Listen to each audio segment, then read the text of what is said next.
dedicating herself for over 20 years to end the needless death and suffering for patients living with allergies and asthma. Our next guest answered the call to take her passion to a national scale by leading one of the most established and respected patient advocacy organizations in the United States.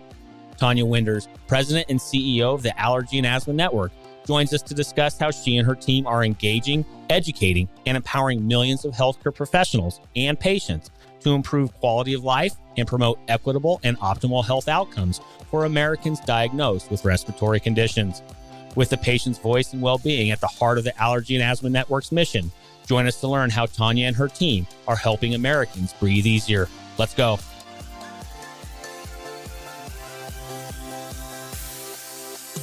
Welcome to Passionate Pioneers with Mike Biselli, where we highlight and speak with the innovators, the game changers, and the pioneers who are deeply passionate and relentless in solving the problems our world is facing today.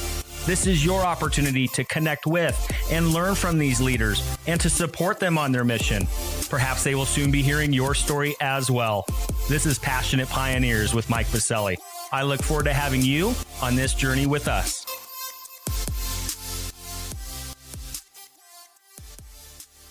Tonya, welcome to our podcast. It is such an honor to have you on today. Thank you for having me. Great to be here. Well, because of your company's mission to end the needless death and suffering due to asthma, allergies, and related conditions through outreach, education, advocacy, and research, I'm grateful to meet up today and to learn more. But before we dive in, a bit of housekeeping. While listening to any of our episodes, please take a moment to subscribe to the podcast so you will automatically receive episode updates in your podcast player.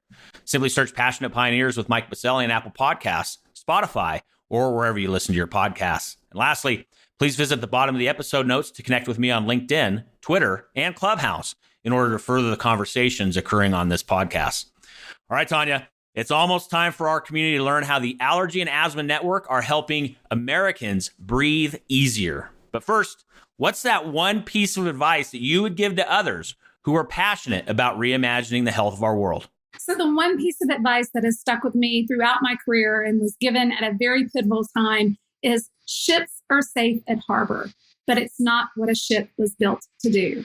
And so sometimes we have to sail out into those uncharted waters, face uncertainty and challenges head on, and fail, because that's how we truly learn to succeed. Tonya, I'm already having fun with you because I couldn't agree more that you have to get out. I always say when I'm fortunate enough, I get to mentor and advise a lot of entrepreneurs and startups. And through that journey, and even myself being a founder of a couple of startups, I always say along that journey to success, you should experience failure. There's nothing wrong with it. We should welcome it. We should celebrate it. It is part of being successful in whatever craft we take upon ourselves and the work that we do in the industry. Tonya, have you found that as well? And is that part of the culture at the network that you guys are helping lead? Absolutely. If you're not failing from time to time, then you're not learning, and you're certainly not taking enough calculated risks. Because if you do so, you're going to find things that work and things that don't. And so that's absolutely part of our culture and the values that we attest to. Well, I love it, Tonya. It's great. It's great feedback. It's great advice. It's more important than ever, right? I mean, we've noticed a lot of things have changed over the past 2 years with COVID. A lot of new models are shaping up, a lot of new ideas, a lot of new ways of delivering health and care in our country are being reimagined right now. And through that process, there's nothing wrong with failure, trying things new, iterating, and continuing to push the boundaries and having that culture along the way. So thank you for sharing that, Tonya. Of course, we're going to talk about some of those ships that you guys are building at the network, all the wonderful work that you're helping lead after we get back from thanking our community champion sponsor. Located in Denver, Colorado's nationally ranked River North District, Catalyst is a healthcare innovation campus that brings together stakeholders from across the industry to accelerate innovation and drive real, lasting change our nation desperately needs. From established organizations to startups, from accelerators to advocacy organizations, and from medical schools to global companies, everyone at Catalyst works side by side to create, develop, refine, and bring to market cutting-edge innovations that will fundamentally transform healthcare as we know it. With industry leaders like Medical Group Management Association, Olive, Medical Solutions, UC Health, Cirrus MD, and many others calling Catalyst home, along with innovative pioneers visiting from across the nation, Catalyst continually fosters their foundational belief that collaboration and partnerships will move the healthcare industry forward. To virtually tour Catalyst and claim your space on campus, or host an upcoming event. Visit catalysthealthtech.com or visit the top of the episode notes and click on their link. All right, we are back with Tonya Winder, CEO and president of the Allergy and Asthma Network. Tonya, we have a lot to discuss today. Thank you for already setting the stage and pushing the boat out to sail for this podcast and to be able to hear what's happening at your network and all the things, occurring across this nation to help our citizens and our fellow community members breathe easier. Tonya, these have been very interesting times over the past 2 years. I know we'll dive into that. We'll talk about what you guys have experienced through COVID, where you guys are today, and then, of course, where things are heading as the market continues to change, how we think about health continues to change rapidly, all in good ways. But, of course, first, Tonya, we also want to start with, how did you become the president and CEO? Almost been with the organization for now over 9 years. How did it all come to be in the first place? Share a bit of your journey with our community. Sure. Well, thanks, Mike. The journey has been one of a lot of high highs and low lows, to be quite frank. I actually got my master's in business administration from LSU, Louisiana State University, go Tigers, in the early 90s, and immediately went into the healthcare field. So I've always had that pull and that passion for wanting to help people fulfill their health outcomes and achieve their best life, which starts with having good health. And so I worked for a couple of companies in the local area in Baton Rouge, Louisiana. And then ultimately we landed in Nashville, Tennessee. And that's when I entered into the pharmaceutical industry. And so I spent the next 15 years of my life actually leading sales and marketing leadership teams in small startup pharma. And then once they would sell into larger pharma or to larger med device companies, then that was my sign to exit, because I am a builder and I know this about myself. I know what I do well. And so I would take that opportunity to go build something new. And so I spent the bulk of my career with 2 different companies over that time in sales and marketing leadership. And then also spent some time in managed market access. So understanding managed care and how we get innovative treatments to patients. And that's really important in my journey, because to be quite frank, when I came to the network, I didn't understand or comprehend the challenges of access that patients would face. And so that really has helped me to be effective in my role as president and CEO at Allergy and Asthma Network. So in my last role in industry, I actually worked with patient organizations and professional societies. All of my career has been in respiratory. So allergy, asthma has been my wheelhouse now for 25 years. And that is when I met the founder of Allergy and Asthma Network. And she was planning to retire after 28 years of service to the organization. And she said, "You are my Esther. I have found you for such a time as this. And I think it's finally time for me to step down and to hand it over to someone who shares the same passion, first and foremost, because I'm a mom of 5 teenagers and young adults between the ages of 16 to 23, and 1 grandchild. I just had my first grandchild in November. And all of my kids have these conditions. They live with allergies, asthma, eczema, and I had been a patient advocate for a long time, but now I had the opportunity to do that on a grander scale of leading one of the oldest and most established patient advocacy organizations in the US in Allergy and Asthma Network. And so I joined the organization in 2013 as the Chief Operations Officer, and then transitioned to the CEO role shortly thereafter. Nancy Sander retired. And the truth is, even in that journey, what I thought I was stepping into was not necessarily what ended up being the case, right? So I often say that Allergy and Asthma Network at that time was a 30-year-old startup. And it was an opportunity to kind of rethink the way, because the landscape was changing. The role of patients was changing and evolving.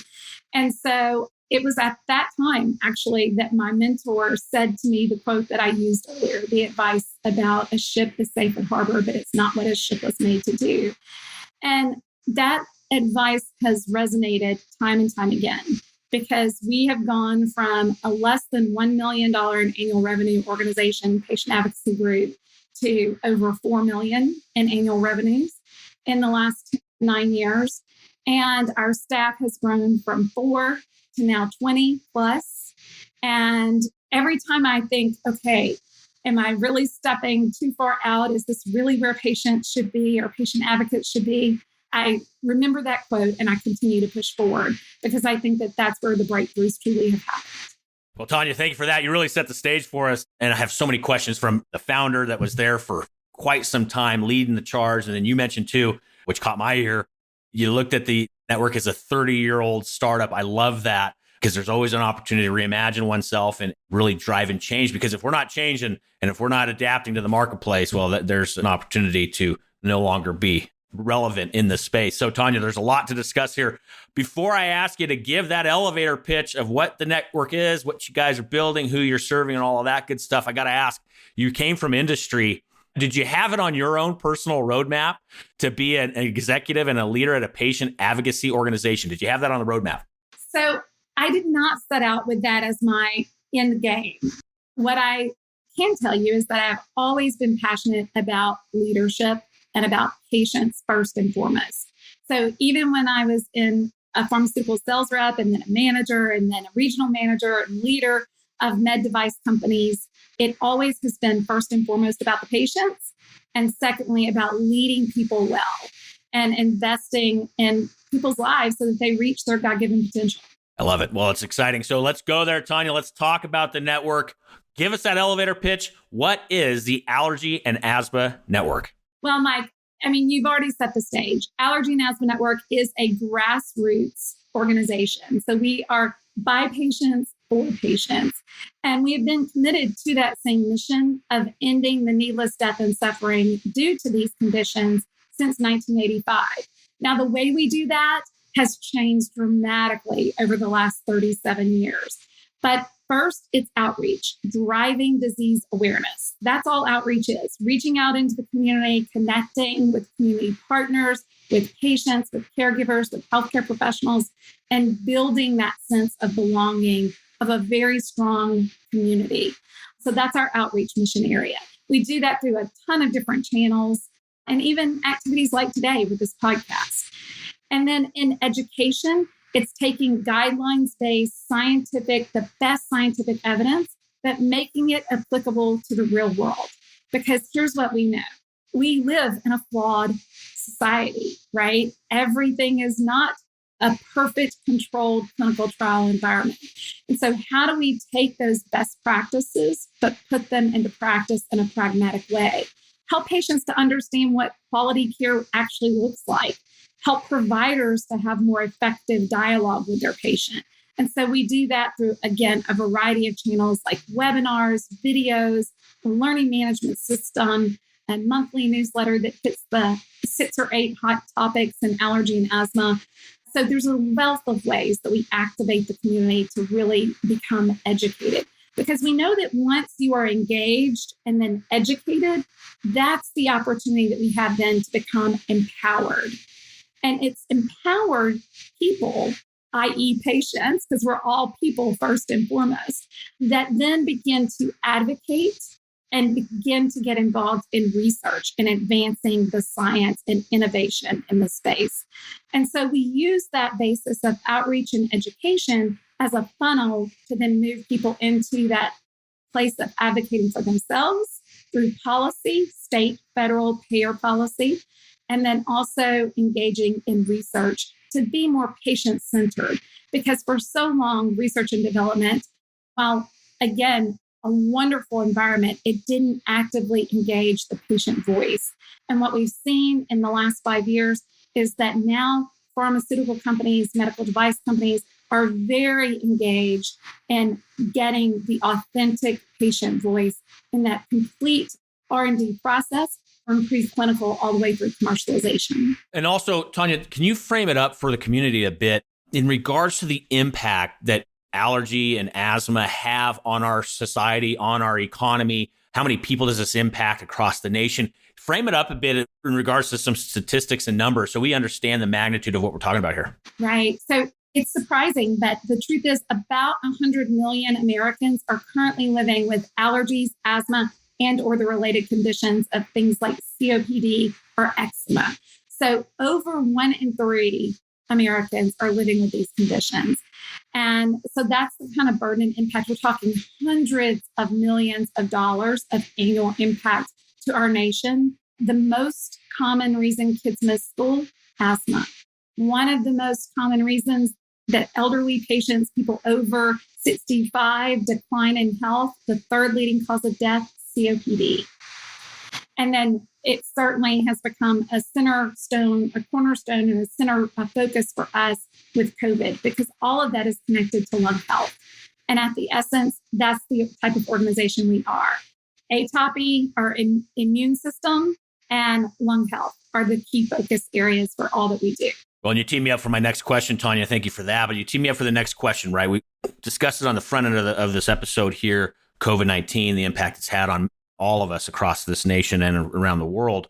How has it impacted the network? How does this impact when you start thinking about the impact of chronic respiratory disease, such as asthma and mortality thereof for patients with COVID-19? How has all of this new world that we've lived in for the past 2 years impacted the network, the work that you guys have been at? And then, of course, we'll talk about moving forward as well. But how has the pandemic impacted the network? Well, first of all, what I will say is that this was one of those times where I thought, okay, we could sort of hunker down and stay safe at Harbor, or we could sell out into uncharted waters and really dive deep, because we were getting a lot of questions and concerns from our community about COVID-19.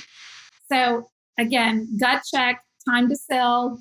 Even though we didn't have all the answers, a lot of uncertainty facing us at that point. We decided on March 17th of 2020 to launch a COVID webinar series. We have since had over 250,000 people tune in to our biweekly COVID webinar series that now is monthly. So it's biweekly in 2020, monthly here in 2021. And we are now reaching over 300,000 unique visitors every single month to our COVID-19 Information Center. And so it's just amazing how when your instinct and that gut tells you this is an opportunity, yes, it's a challenge, yes, these are hard times, that's your key to go. That's your key to dig in and to find the place where you can advance and move the mission forward, rather than to retrace or back up or go into a hole and wait and see what's going to happen. And so for us, it opened a huge door. We had a 20-year-old program called Not One More Life that was focused on addressing inequities and disparities in asthma specifically. We took that program and refocused it on COVID testing and then COVID vaccination, COVID hesitancy. And honestly, it's been amazing. We have directly tested and vaccinated over 3,000 individuals in high-risk communities throughout the U.S. since mid-2020. And we're now doing telehealth coaching with over 300 high-risk patients living with those chronic conditions and at risk for complication from COVID. Wow, that is inspiring, Tonya. Thank you for sharing that. And therein lies, you talked about having that startup mentality and moving fast and trying new things, taking risk. Correct if I'm wrong, you said you launched that program on March 17th of 2020. If I remember correctly, which seems like it was like 20-something years ago, that was the week we went on lockdown here in the United States. So you're telling me you as an organization, you and your leadership team acted that swiftly during this week one of lockdown to launch this program. We did, Mike. And the funny thing is, I was on spring break. I'll never forget it. I was on spring break in Gulf Shores, Alabama with my husband. He's a coach and his team was in a tournament. And I'm sitting at a beach house hosting that first webinar for over 3,000 people showed up for that very first webinar. In the subsequent weeks, 5,000, 6,000, 7,000. It just was amazing. And that engagement has stayed. We're still seeing over 1,000 people each and every month tune in to our COVID webinars. That is impressive. I got to tell you, because that was how shall we say this, Tonya? That was a very surreal week. It was one that I will never forget personally. I'm sure you is the same, right? You can still vividly remember when you launched that very first webinar. To launch that in the midst of this massive change in life, this lockdown that we've never had before. None of us ever experienced anything like that. Unbelievable. That is incredible, Tonya. Thank you for sharing that story. Of course, we also want to talk where things are heading, right? The world is going to continue to change. It's changing rapidly. We're in this new phase of where things are going to continue to move fast, and we need to act and react accordingly. So, Tonya, where do you see things heading? Share with our community where you see things heading, kind of on the macro industry trends, where you see the next, say, even 2 to 3 years. Where are things heading? Where's the network going to be placed within that? Give us a little bit of that crystal ball. Yeah. So honestly, in a lot of ways over the last 2 years, my crystal ball has been broken. But what I will tell you is that it does have moments of clarity in the midst of all the fuzzy and the messy, because even in this program, like I was saying before, we decided to go into inner city communities, partner with churches, barbers, braid stylists, and deliver really solid messages to help people overcome their fears and myths and misperceptions about COVID testing and vaccination and how it would impact their community. So where do I think this is all going? Number one, I think we have to find the balance between grassroots and high-speed digital engagement, right? So it's wonderful that we can go out to the masses digitally, but we cannot lose that personal touch of face-to-face, listening to a person, listening to their journey, understanding where their barriers and concerns are. And so how do we continue to balance the population health concerns with the individual personal priorities and motives behind a healthy life? And so that to me is something that we have to figure out. We still aren't quite there. I think we have to leverage technology to deliver care where people want it, when they want it, how they want it. So we have seen such amazing advances with telehealth over the last 2 years. But my fear is that as we come up on the end of the pandemic, that we just return to brick and mortar, or we return to the way things were before, that's the traditional way of delivering healthcare. And we know that that adds additional barriers, especially for the most vulnerable within our population and our community. So how do we break down those barriers? How do we break down those walls, leverage technology appropriately, protect patients' welfare and best interest? Those are all the things that we're grappling with at Allergy and Asthma Network, and what's guiding us as we invest in the future of the organization. Well, thanks for sharing that. And I couldn't agree more with you, Tonya. I think we have to continue to stay focused on the power of community, in-person community. Yes, I get it. We have to social distance during this pandemic. Those are very important for population health, as you mentioned, but we can't lose sight on that. And we can't go all digital for all things all the time. We just can't rewire a human being just over a matter of a number of years, right? This is in our DNA. This is part of who we are as humans, is that power and sense of community and what it can really do to help drive health. And I'm talking all sorts of type of health, mental health, physical health, emotional and spiritual health, right? So thank you for sharing that, because I'm a huge proponent of that as well, Tonya. And of course, we want to be able to help you and the network out as well, Tonya. We have some of the brightest and most passionate leaders in our industry tuning in on the weekly here. What's one problem, need, or question that you and the network have that we can be helping you with? So, Mike, when I think about what are the really big problems that we're facing, what keeps me up at night, how do we get to the next level?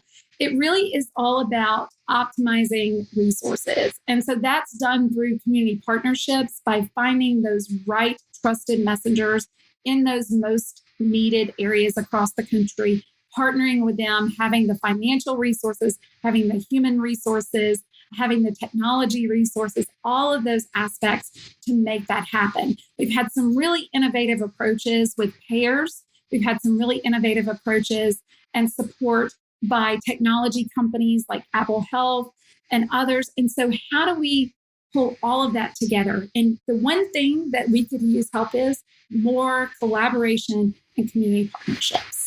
Well, easy enough. And I know there's a lot out there that love to team up with organizations just like yours, because at the end of the day, many of us are in this, and all of us should be in this to help continue to serve that patient and that consumer for better health across our nation. So in order to do that, Tonya, they need to be able to get a hold of you. Where can the community find you online, social media handles, websites, or otherwise? Where can we find you? Absolutely. So never fail to reach out to www.allergyasthmanetwork.org. You can always contact us there through the website at info@allergyasthmanetwork.org. Also, my email, twinders@allergyasthmanetwork.org. All of our social handles are at allergyasthmahq. And then my personal social handles at Tonya_Winders. So lots of ways to find us. I love to get those direct engagements with community stakeholders, with patients. That's the thing that has kept me really passionate about the work that I'm doing, is every single day, not a day goes by that I don't connect with an individual family and talk about where they are in the journey and how we can better support them.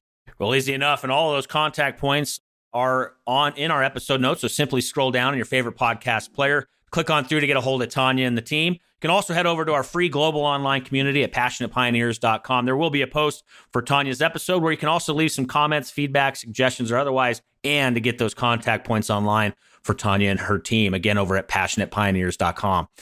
Well, Tonya, thank you for all of that. What an exciting current state with where you guys are at with the network, how you responded to the pandemic, and then, of course, the bright days ahead of where you are leading things for the network and for our country. But before we let you off the hook, get you out of here, get back to all the good trouble you guys are causing at the network, we have a fill in the blank for you.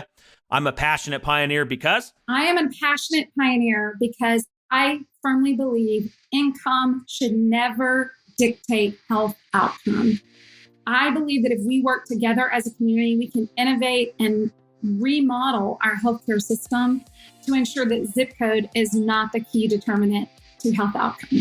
I love it. And I'm right there with you. And I'm definitely supporting and rooting that on as well, Tonya. So thank you for that. And thank you for coming together today, spending some time with our community and sharing what's happening at the Allergy and Asthma Network. We really appreciate all of your important and hard work you are helping lead with the network. But again, thank you so much for being with us today. Thank you, Mike.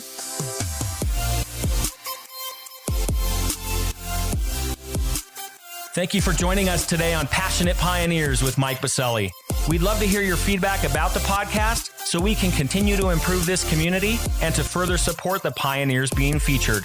Lastly, please take a moment to subscribe to the podcast and invite your friends and colleagues to join us. This is Passionate Pioneers with Mike Biselli.